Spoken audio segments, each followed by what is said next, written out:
24 گھنٹے کی زندگی میں بھائیو جھوٹ خاص طور پر زندگی سے ہم نکال دیں، جھوٹ نہ بولیں اور ایک کسی کو دھوکہ نہ دیں۔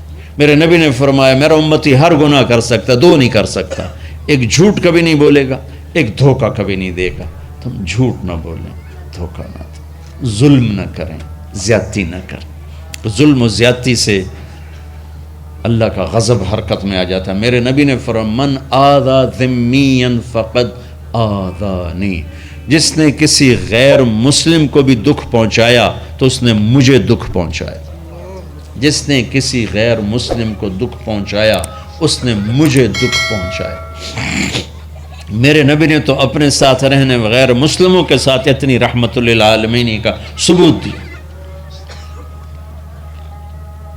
ہم ان کے برتن بھی الگ کرتے، وہ برتن کو ہاتھ لگانے میں کہ دھو، برتن دھو کے لاؤ، اتنی نفرت کا اظہار۔ بھائیو محبت سے رہیں، اپنے کاروبار میں ہو سچ بولو، صحیح تولو، وعدہ خلافی نہ کرو، وعدے سے پھرو مت، کسی کو دھوکہ نہ دو، کسی کو فراڈ نہ کرو۔ بازار کا دین سچائی ہے، صحیح تولنا ہے اور دھوکہ نہ دینا ہے۔ گھر کا دین ماں باپ زندہ ہیں، ان کے پیر دھو لو، ان کی دعائیں لے لو۔ گھر والے ہو اپنی بیوی سے حسن سلوک کرو، گالی دینا، تانے دینا، طنز بولیاں، اپنے گھروں کو آگ نہ لگاؤ۔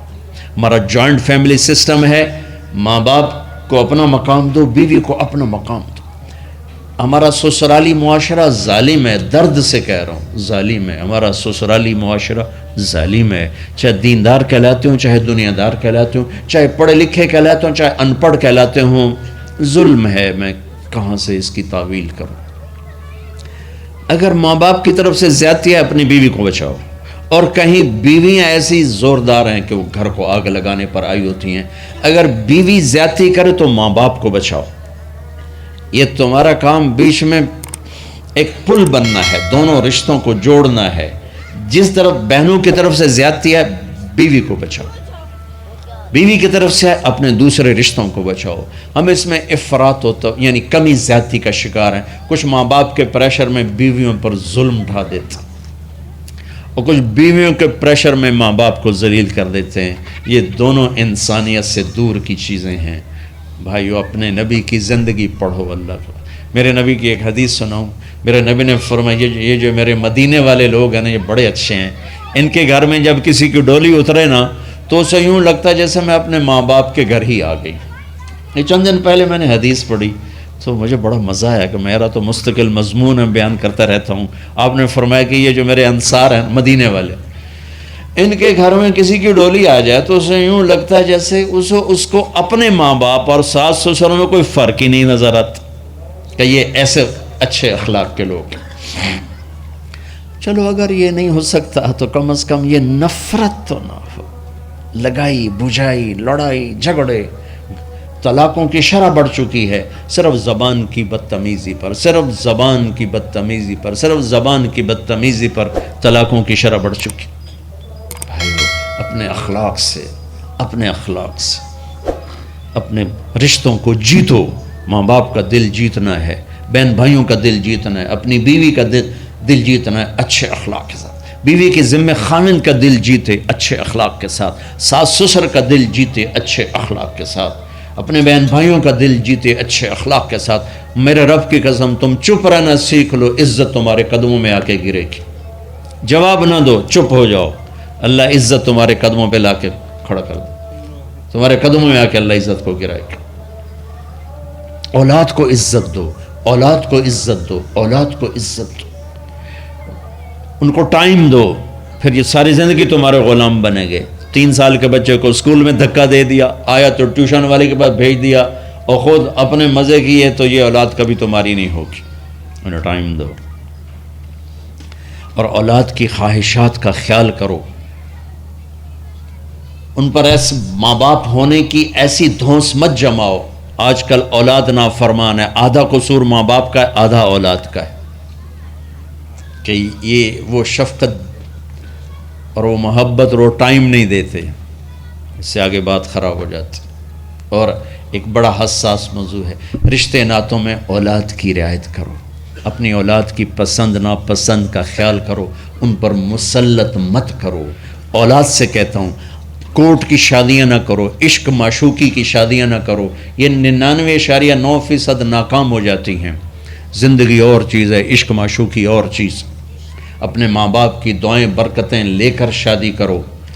لیکن ماں باپ سے کہتا ہوں اگر کہیں بچی کہہ دے میں نے نہیں کرنی یہاں، تو اللہ کے واسطے اس کی رعایت کرو، اس کو گائے بھینس نہ بناؤ کہ جس قلے نال مرضی جا کے بن چھڈو۔ انسان ہے، جانور نہیں ہے، انسان ہے۔ زندگی جس نے گزارنی اس کی رعایت کرو، اس کی رعایت کرو۔ اولاد سے کہتا ہوں ایسے لو میرج اور گرل فرینڈ بوائے فرینڈ ہمارا کلچر نہیں ہے، یہ ہلاکت اور تباہی کا راستہ۔ میں قربان جاؤں میرے نبی کی صاحبزادی جنت کی عورتوں کی سردار کا رشتہ آسمان پہ طے ہو چکا ہے کہ علی کے ساتھ کیا جائے گا۔ خبر آ چکی، جبریل آ چکے ہیں کہ یا رسول اللہ فاطمہ علی کے لیے ہے، اور حضرت علی رشتے کا پیغام لے کر آئے ہیں، اور آپ فرما رہے ہیں انشاءاللہ۔ ہاں نہیں کی، کہا انشاءاللہ۔ ہاں تو ہو چکی ہے، انشاءاللہ۔ ہاں کیوں نہیں کی؟ ہاں ہو چکی۔ آپ کو سبق سکھانے کے، ہمیں شریعت سکھانے کے۔ گھر تشریف لے گئے، فاطمہ بیٹی علی کا رشتہ آیا ہے، ہاں کر دوں۔ اللہ اکبر۔ جب جبریل آ کے بتا چکے ہیں کہ یہ رشتہ ہو چکا ہے آسمانوں پر، اللہ نے کہہ دیا ہے کہ فاطمہ علی کا کے ہاتھ میں دی جائے گی، پھر یہ کیوں پوچھ رہے ہیں بیٹی علی کا رشتہ آیا ہے، ہاں کر دوں؟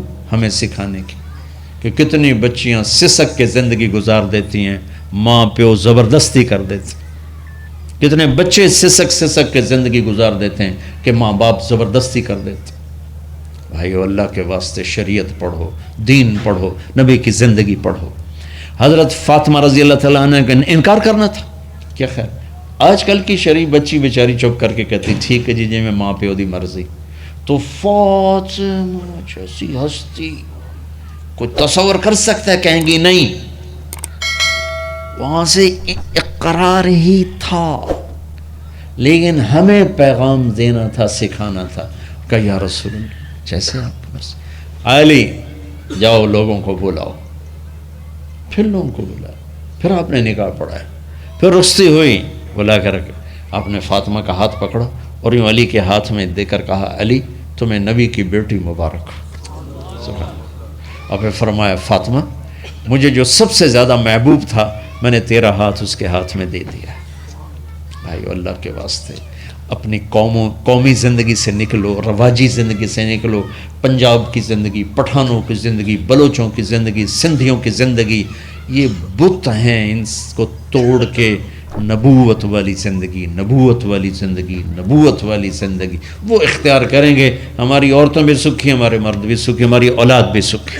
تو سارے بھائی نیت کرتے ہیں نا اس کی انشاءاللہ، اللہ تعالیٰ ان کی بخشش فرمائے۔ تو آپ بھائیو ایک تو یہاں مرکز ہے اسماعیل، وہاں جایا کرو جمعرات کو، آپ کو فائدہ ہوگا۔ آپ کے پاس مسجد میں جماعت آ جائے ان کے ساتھ بیٹھا کرو، اس سے آپ کو انشاءاللہ فائدہ ہوگا۔ مہینے میں 3 دن جایا کرو، اس سے آپ کو انشاءاللہ راستہ ملے گا۔ اور دعا سے پہلے اگر کسی سے لڑے ہوئے ہو، مستورات میں کوئی کسی سے لڑی ہوئی ہے یا آپ کسی سے لڑے ہوئے ہو، تو کہ میں ہاتھ جوڑتا ہوں، مر جانے والی جگہ پہ کیا لڑائیاں، معاف کر دو، معاف کر دو، معاف کر دو، اللہ پہ چھوڑ دو۔ اپنے نبی کے ایک حدیث سنا کے دعا کرتے ہیں، آپ نے فرمایا مدینے والوں سے، مدینے والوں میرے بعد تمہیں تمہارا حق نہیں ملے گا، کیا کرو گے؟ کہا یہ ہم تلوار اٹھائیں گے، حق لیں گے۔ آپ نے فرمایا اگر میں اس سے اچھی چیز بتاؤں کرو گے؟ کہا جی کیا؟